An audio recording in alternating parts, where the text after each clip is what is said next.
dicionário do lado, para entender. Que bom. Que bom que conseguiu. Então, aí está, no Correio Fraterno, Centro Espírita Bezerra de Menezes, SEBEM, de Dianópolis, e eu aqui substituindo Giovana hoje. Seria ela, mas ela não pôde, né, por conta do neném. Está doentinho. Então, o que nós temos nesse texto? Inicialmente, nós vamos ler todo, né, eu vou fechar um pouquinho aqui.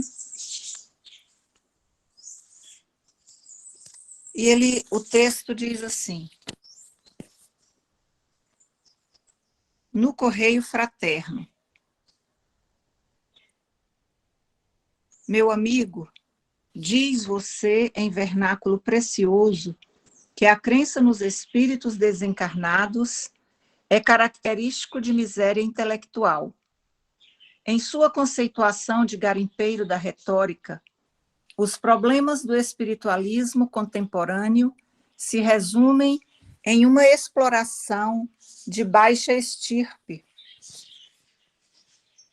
alimentada por uma chusma de idiotas, nos quais o sofrimento ou a ignorância galvanizaram o complexo da fé inconsciente. Com a mais sem cerimônia deste mundo, assevera você que a convicção dos espiritistas de hoje é uma peste mental surgida com Allan Kardec no século passado, e acentua que o pensamento aristocrático da antiguidade jamais cogitou de semelhante movimentação idealística. O seu noviciado no assunto é claro em demasia para que nos disponhamos à minuciosa escarificação do pretérito. Se puder escutar-nos, no entanto, por alguns momentos, não nos meta a ridículo se lembrarmos que a ideia da imortalidade nasceu com a própria razão no cérebro humano. Não sei se você já leu a história do Egito, mas ainda mesmo sem a vocação de um Champollion, poderá informar-se de que há milênios a nobreza faraônica admitia, sem restrições, a sobrevivência dos mortos, que seriam julgados por um tribunal presidido por Osíris, dentro do mais elevado padrão de justiça. Os grandes condutores hindus, há muitos séculos, chegaram a dividir o céu em diversos andares e o inferno em vários departamentos, segundo as leis de Manu. Os chineses, não menos atentos para com a suprema questão, declaravam que os mortos eram recebidos, além do túmulo, nos lugares agradáveis ou atormentados que haviam feito por merecer. Os romanos viviam em torno dos oráculos e dos feiticeiros, consultando as vozes daqueles que haviam atravessado o leito escuro do rio da morte. Narra Suetônio que o assassínio de Júlio César foi revelado em sonhos. Nero, Calígula e Cômodo eram obsidiados célebres, perseguidos por fantasmas. Marco Aurélio sente-se inspirado por entidades superiores, legando suas reflexões à posteridade. Na Grécia, os gênios da filosofia e da ciência formulavam perguntas aos mortos no recinto dos santuários.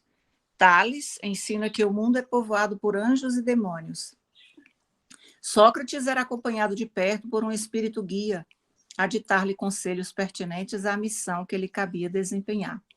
Na Pérsia, o zoroastrismo acende a crença na lei de retribuição, depois do sepulcro, sob a liderança de Hormuzd e Arimã, os doadores do bem e do mal.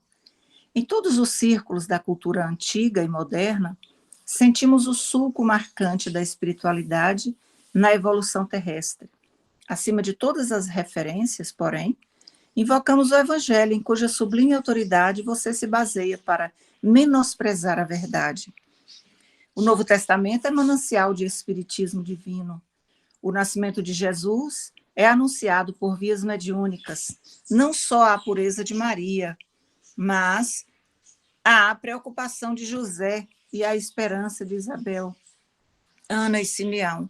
Em todos os ângulos da passagem do mestre, há fenômenos de transubstanciação da matéria, da clareaudiência, da clarividência, da materialização, de cura, de incorporação, de levitação e de glória espiritual. Em Caná, transforma-se a água em vinho, junto à corrente do Jordão. Fazem-se ouvir as vozes diretas do céu. No Tabor, corporificam-se espíritos sublimados. Em lugares diversos, entidades das trevas apossam-se de médiuns infelizes, entrando em contato com o Senhor. No lago, o Cristo caminha sobre a massa líquida e, depois do Calvário, surge o amigo celeste diante dos companheiros tomados de assombro, demonstrando a ressurreição individual além da morte. Tudo isso é realidade histórica, insofismável, mas você afirma que para crer em espíritos será necessário trazer complicações na cabeça e chagas na pele. Não serei eu, o homem morto, há 16 anos, quem terá a coragem de contradizê-lo. Naturalmente, se este correio de fraternidade chegar às suas mãos, um sorriso cor-de-rosa aparecerá triunfante em suas bochechas felizes. Mas não se glorie excessivamente na madureza adornada de saúde e dinheiro, porque, embora eu deseje a você uma existência no corpo de carne, tão longa quanto a de Matusalém, é provável que você venha para cá, em breves dias, ensaiando o sorriso amarelo do desencanto. Então, a gente vê aí que o texto ele traz um diálogo, né? Alguém respondendo, contra-argumentando uma afirmação que versa sobre a crença nos espíritos, né? Desencarnados. Então, nós temos aí no primeiro slide, nós colocamos os tópicos mais constantes no texto. É a crença, né? O texto versa sobre isso. Crença nos espíritos desencarnados. O tópico 1, nós vemos aí alguns assuntos. Espiritualismo contemporâneo. No 2, outro assunto, espiritistas e espiritismo. Kardec grafou significados diferentes para isso, para estes dois termos. O tópico 3 traz a ideia da imortalidade. E o 4, o surgimento da ideia da imortalidade. De onde veio essa questão, essas ideias sobre a imortalidade? Então, o texto vai nos fazer refletir sobre isso. Então, no primeiro slide, pode passar, Ariane, por favor.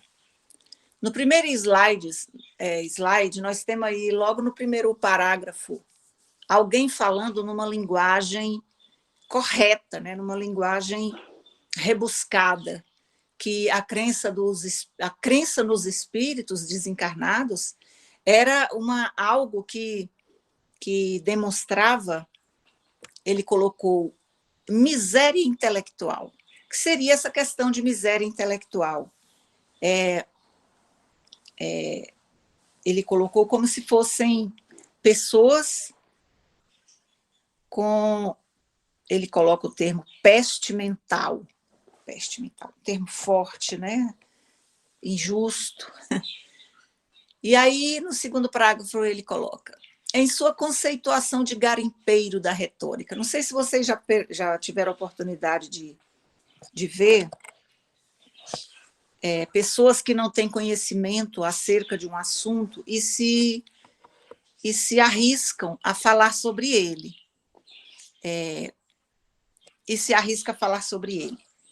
Então, se perdem nas palavras. Então, algumas dessas pessoas que não fizeram um estudo aprofundado buscam expressões mais bonitas, vamos dizer assim, né? Ele usa umas palavras rebuscadas para, vamos dizer, depreciar a ideia do espiritismo, né?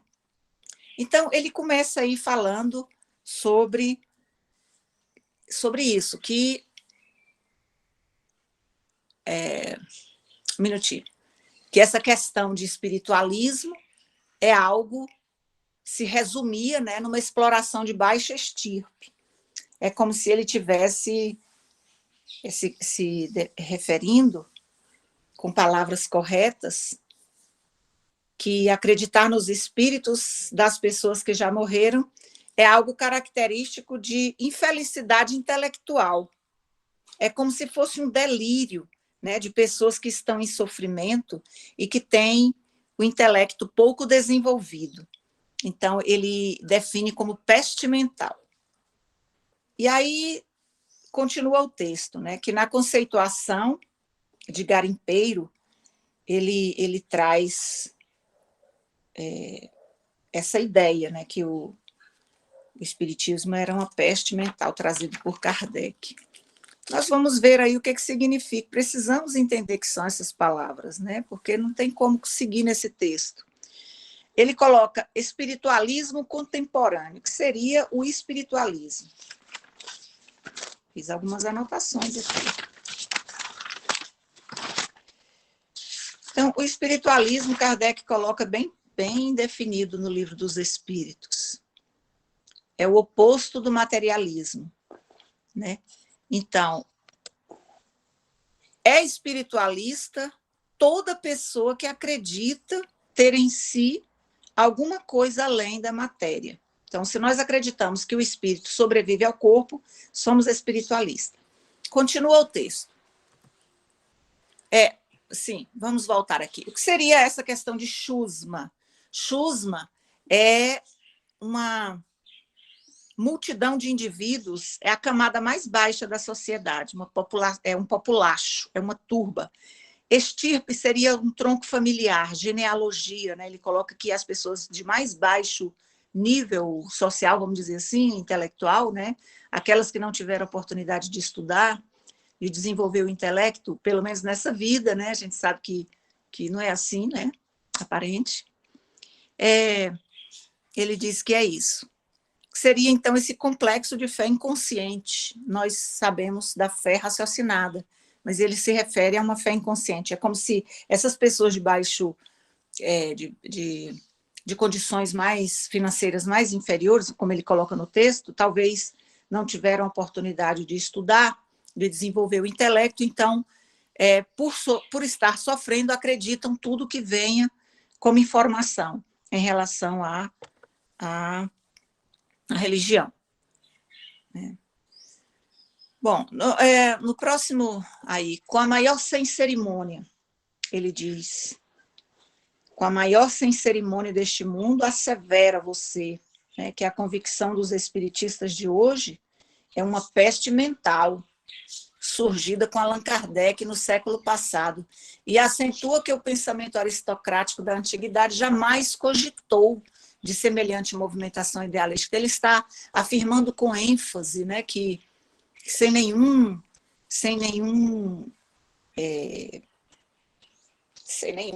tato nos gestos, nas palavras, né, para dizer, sem nenhuma informalidade nos gestos, e fala com desprezo, né, pelos preceitos, porque os espiritistas, nós sabemos, Allan Kardec definiu, o espiritista é quem acredita na sobrevivência do espírito após a morte, do corpo, e também na comunicação desses espíritos desencarnados com aqui nós encarnados. Né? Então ele chega e fala sem nenhuma cerimônia, né? sem nenhum escrúpulo, que a crença dos espiritistas de hoje é uma peste mental, né? Que chegou no século passado com Allan Kardec, isso é verdade, chegou no século passado com Allan Kardec, e fala da aristocracia. O que seria essa questão de aristocracia, né? A gente vê lá que a aristocracia é um texto bem complexo esse. Esse eu acho que eu pesquisei. A aristocracia era o governo de poucos, dos melhores cidadãos, no sentido de possuírem melhor formação moral e intelectual para atender aos interesses do povo. seria, assim, uma constituição original do governo, que poderia ser transformada em oligarquia, caso os governantes atendessem a interesses privados.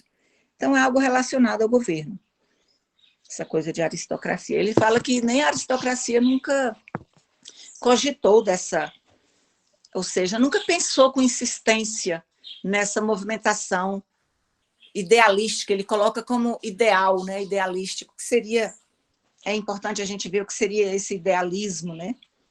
Porque ideal é o que existe somente na ideia, no imaginário. Seria o fantástico, modelo sonhado.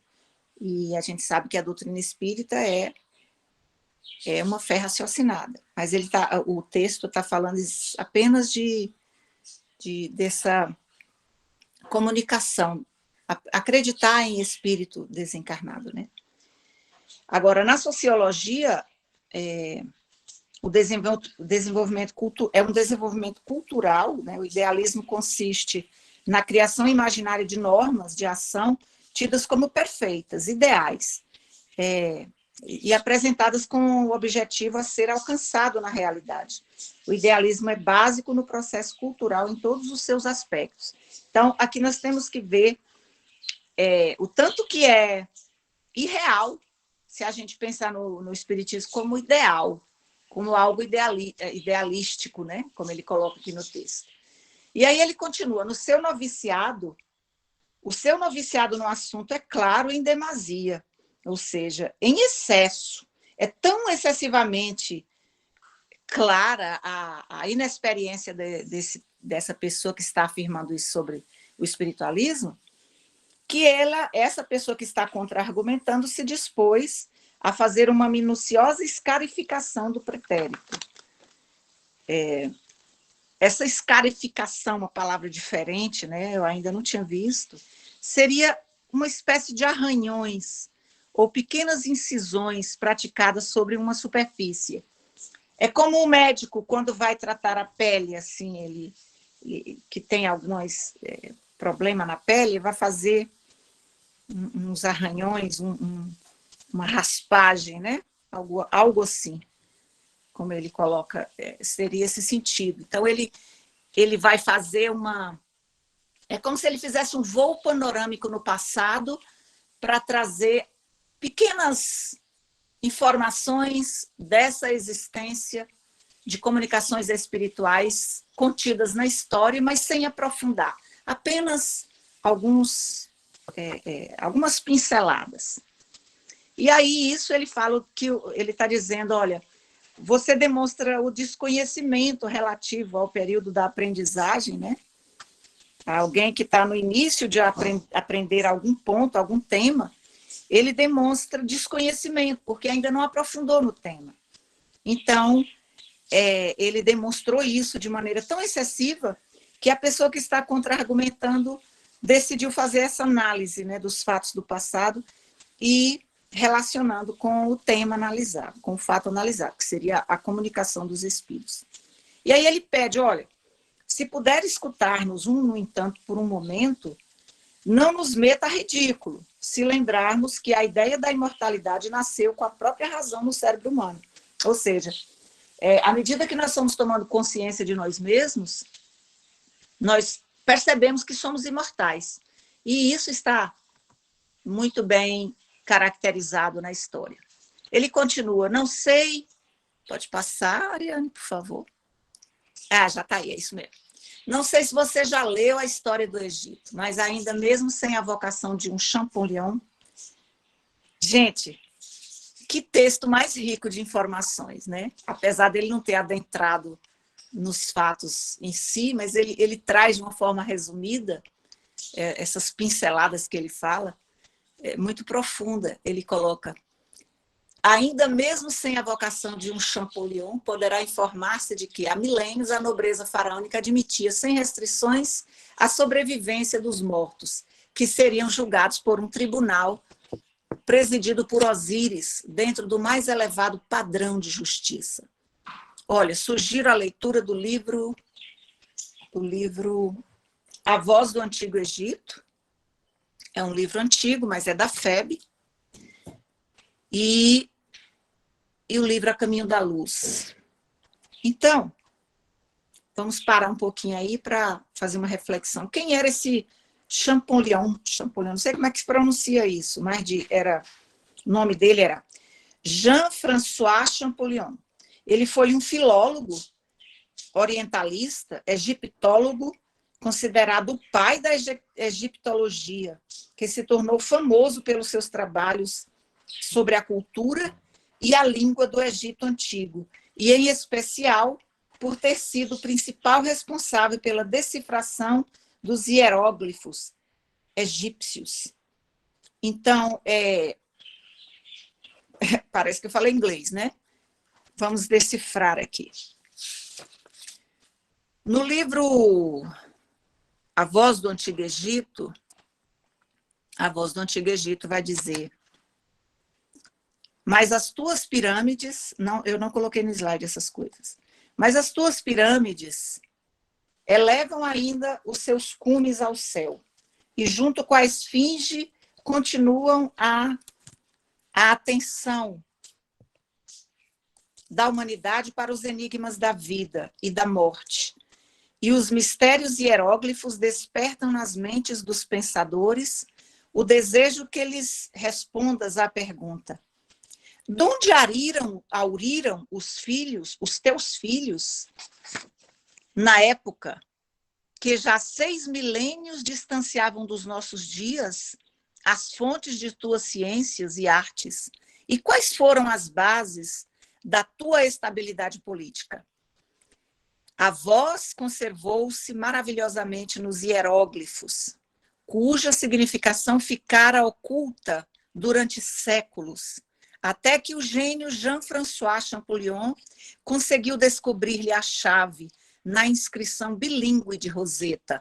Então, era uma pedra, né? Ele chama Pedra de Roseta, era uma pedra onde estava grafada algumas informações em 2 idiomas, e esse Jean decifra. Ele era uma pessoa assim, extremamente dedicada, sacrificava muito da sua vida dentro dessa pesquisa que ele fez. E aí, então, voltemos à pergunta do início, aqui que o livro fala. Em que encontraram os antigos egípcios as bases de sua estabilidade política? E respondemos: na sua Constituição, que era admirável síntese de ciência, justiça e economia, e punha o poder supremo nas mãos dos homens sábios, iniciados nos mistérios sagrados. Onde que esses homens foram iniciados? Porque a gente sabe que na Bíblia, né, fala que o primeiro homem foi Adão. O primeiro homem foi Adão, depois Eva. E aí a gente vai para o livro A Caminho da Luz, e nós vamos ver lá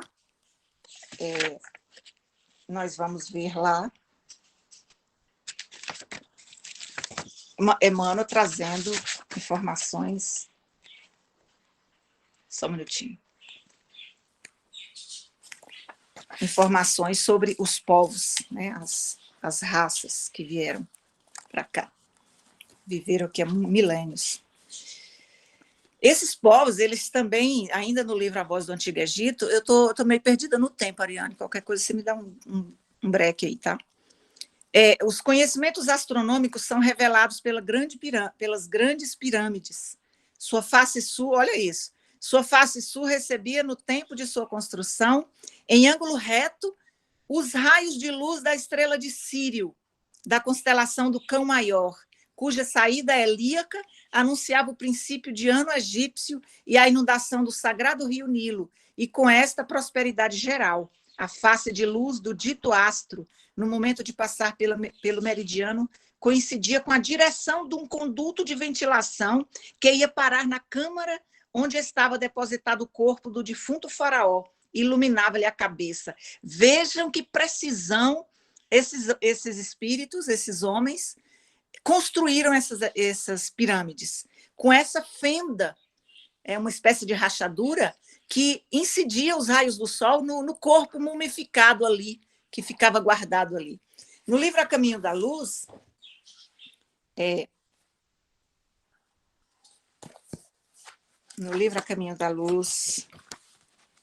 um minutinho.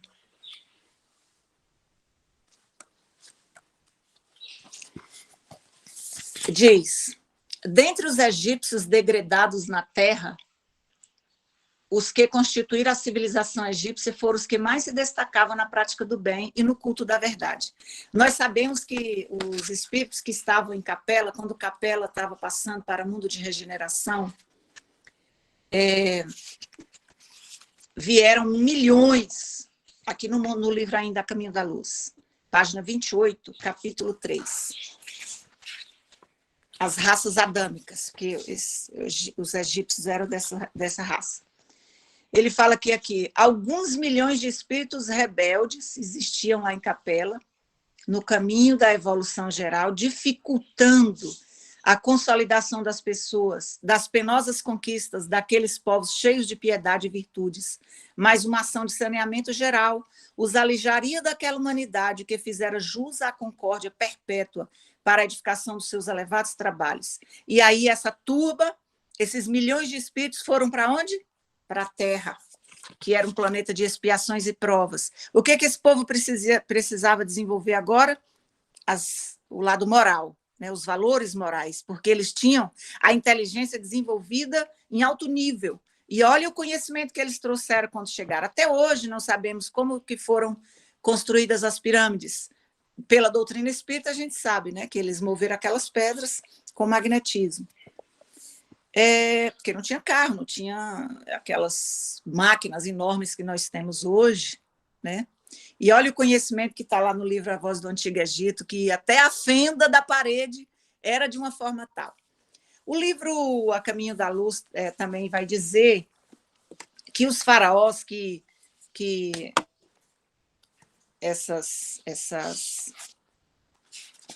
tinha dois que tinha uma divisão ali entre eles. Só um minutinho.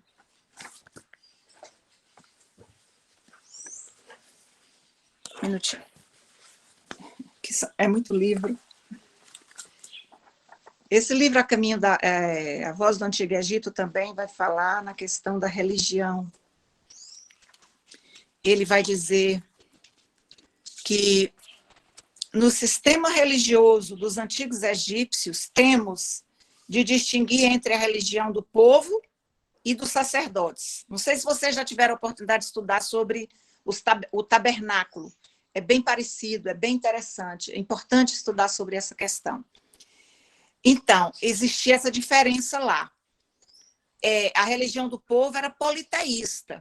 Eles acreditavam em vários deuses. E a religião dos sacerdotes era monoteísta. Eles adoravam só Deus. Eles tinham ideias espiritualistas, mas eles revelavam essa verdade só aos iniciados, aptos a compreendê-la. E para ser um iniciado, era preciso passar por muitos anos de estudos. E aí eles criaram essa mitologia, né, de Osíris, a grande figura de Osíris, que era como o Deus Supremo, filho de Sebe, Saturno, manifestado pelo fogo celeste, e de Nuit, matéria primordial do espaço infinito. Importante também lermos sobre isso, é muito extenso, não dá tempo de falar tudo.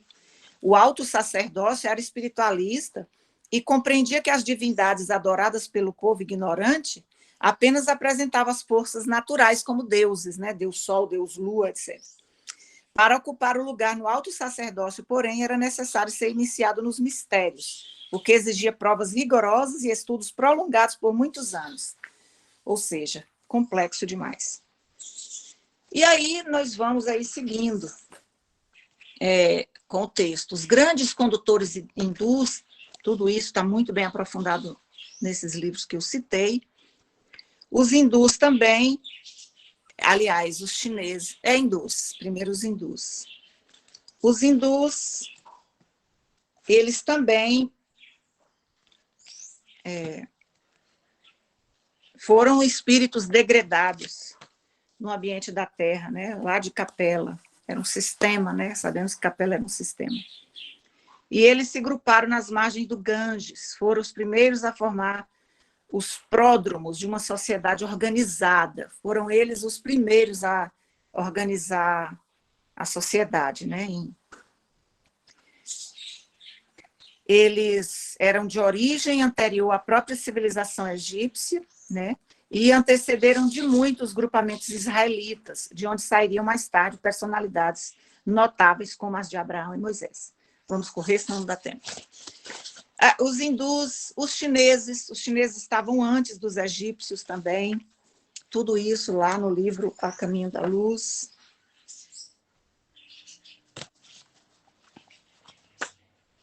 Os chineses.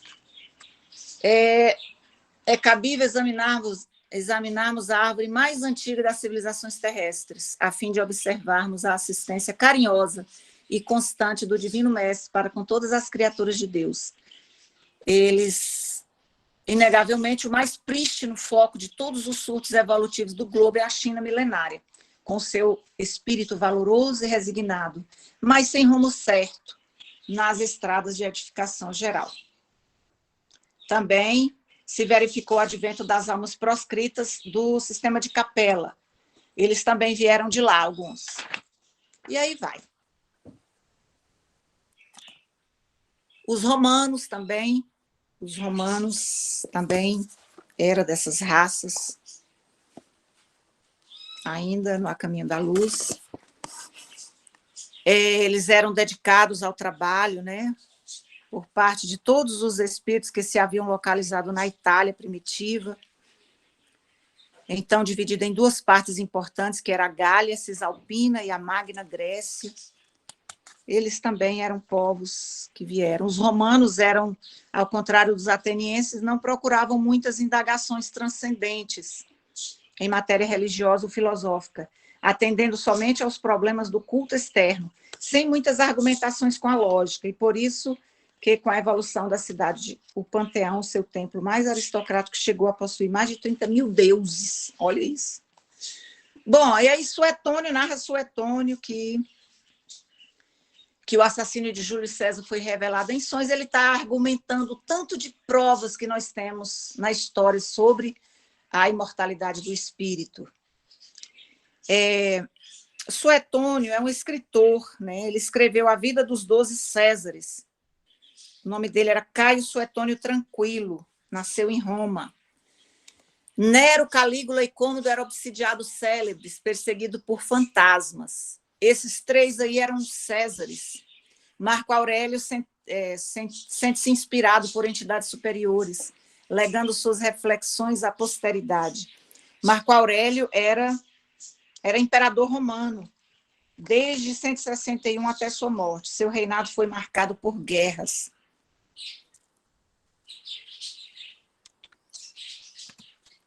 Passando aí na Grécia, os gênios da filosofia e da ciência formulam perguntas aos mortos no recinto dos santuários.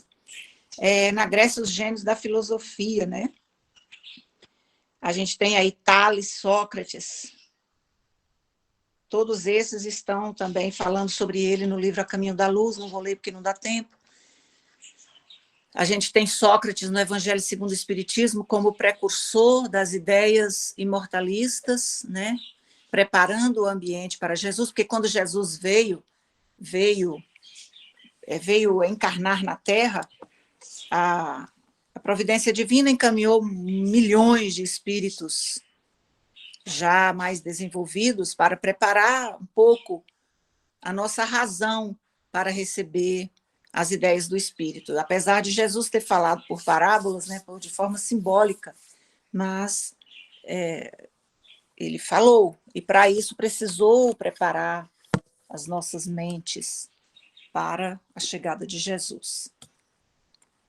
Bom, aí ele fala, na Pérsia o zoroastrismo acende a crença na lei de retribuição, depois do sepulcro, sob a liderança de Hormuzd e Arimã, que eram os doadores do bem e do mal, as figuras simbólicas.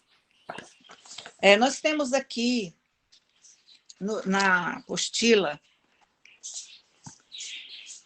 o Espiritismo fala de tudo isso, viu, gente? Não saí de nenhum dos livros espíritas para buscar essas informações. Tudo está dentro do Espiritismo. Todas essas coisas que eu estou lendo está aqui nos livros. O que era essa questão de zoroastrismo? Zoroastrismo. Zoroastrismo era uma religião fundada na Pérsia. O Zoroastro, ou Zaratustra, cujas origens se perderam no tempo, mas que foi inspirada no deserto e na solidão. Encontramos sobre isso na apostila EAD, Estudos Aprofundados da Doutrina Espírita, na página 40. O que nós temos mais aqui? Em todos os círculos da cultura antiga e moderna, sentimos o sulco marcante da espiritualidade na evolução terrestre. Acima de todas as referências, ele vai invocar o Evangelho, em cuja sublime autoridade essa pessoa que escreveu sobre o espiritualismo se baseou para menosprezar a verdade. E aí vamos agora, né, para o que nós temos mais recheado de informações sobre a imortalidade do espírito é na Bíblia. No Novo Testamento é manancial de espiritismo divino. O nascimento de Jesus é anunciado pelas vias mediúnicas. Nós sabemos que o anjo anunciou a Maria e a José que eles dariam à luz a um filho, né? Aí os mais polêmicos vão dizer: Maria concebeu pelo Espírito Santo sem precisar dos atos materiais, né? E aí as questões polêmicas a gente deixa de lado. Mas o que é mais importante? O anjo veio e comunicou a Maria. E aí ele coloca em todos, mas a preocupação de José. José ficou preocupado, né? E aí o anjo também vem e fala para José que ele tivesse paciência. E explica para ele, também pelas vias mediúnicas, o anjo falou com José. A esperança de Isabel, Ana e Simeão, que eram primos, né, de Jesus, de Maria, eles eram primos também, tiveram filho, João Batista, né? Eles já com a idade, Ana e Simeão, Isabel já com a idade avançada, deu à luz a João Batista, que era primo de Jesus. Então, em todos os âmbitos da passagem do mestre, há fenômenos de transubstanciação da matéria, de clareaudiência, de clarividência, tudo isso mediunidade, que está lá no Livro dos Médiuns, explicadas profundamente por Kardec. Materialização, de cura, de incorporação, de levitação e de glória espiritual. Materialização. Nós temos na Bíblia o momento que Estevão, né, se materializa em anjo. Nós temos aqui em Caná, Jesus transforma a água em vinho, que também foi um momento mediúnico, né? Junto à corrente do Jordão, fizeram-se ouvir as vozes diretas do céu, né? Quando João Batista está realizando o ritual do batismo, né? Que Jesus aproxima dele e ele reconhece Jesus. Na Bíblia fala que o Espírito Santo desceu em forma de pomba, né? Com a leveza de uma pomba e tocou Jesus para identificá-lo junto a João Batista. E aí tem aquela voz que fala, né, diretamente.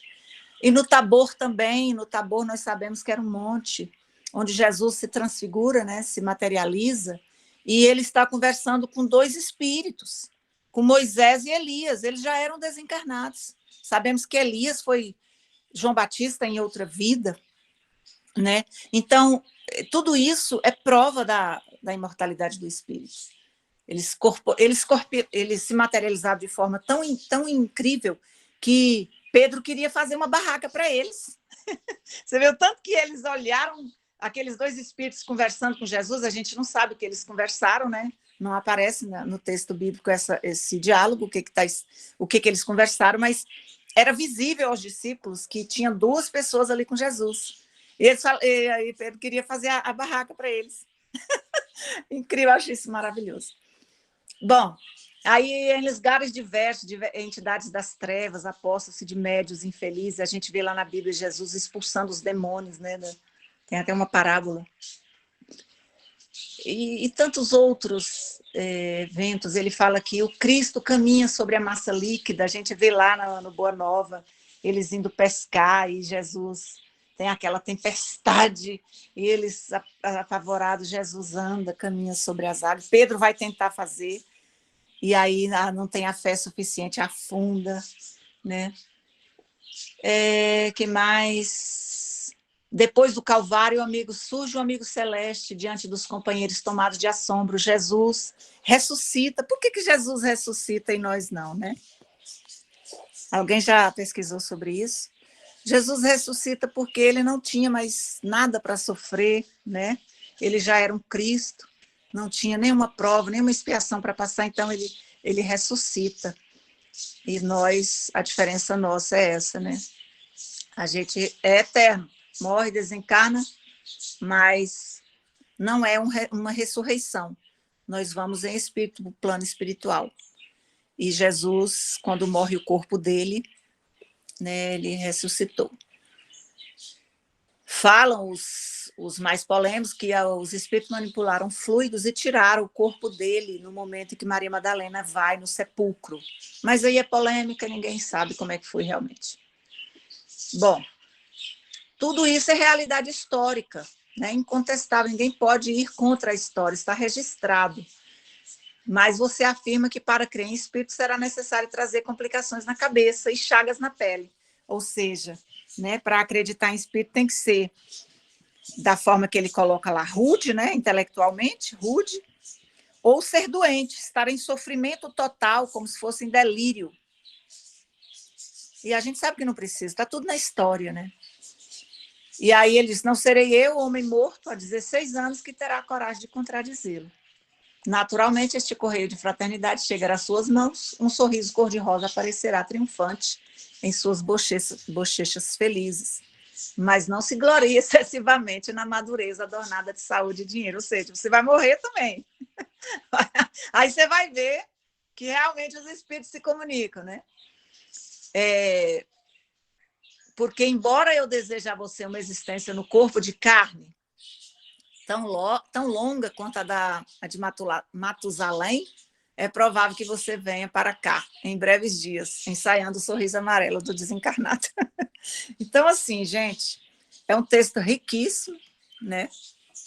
Aí eu coloquei aí alguns livros, Pontos e Contos, que é o livro que a gente está estudando, o livro A Caminho da Luz, Chico Xavier, pelo Espírito Emmanuel, A Voz do Antigo Egito. Esse livro é maravilhoso, da FEB.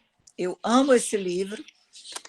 E era isso que eu tinha para dizer sobre esse texto. Eu me ative apenas ao texto, não fiquei rebuscando muito nos livros espíritas, porque, assim, em fundamentações fora do que está aqui no texto, porque o próprio texto já é a fundamentação. Então, era isso, a palavra está aí para vocês. Eu acho que eu não precisava acrescentar nada mais do que estava no texto, além desses livros que eu achei essas informações riquíssimas. Importante a gente ler sobre essas raças adâmicas no livro A Caminho da Luz. Importante ler o livro A Caminho da Luz, importante ler o livro Brasil, Coração do Mundo, Pátria do Evangelho.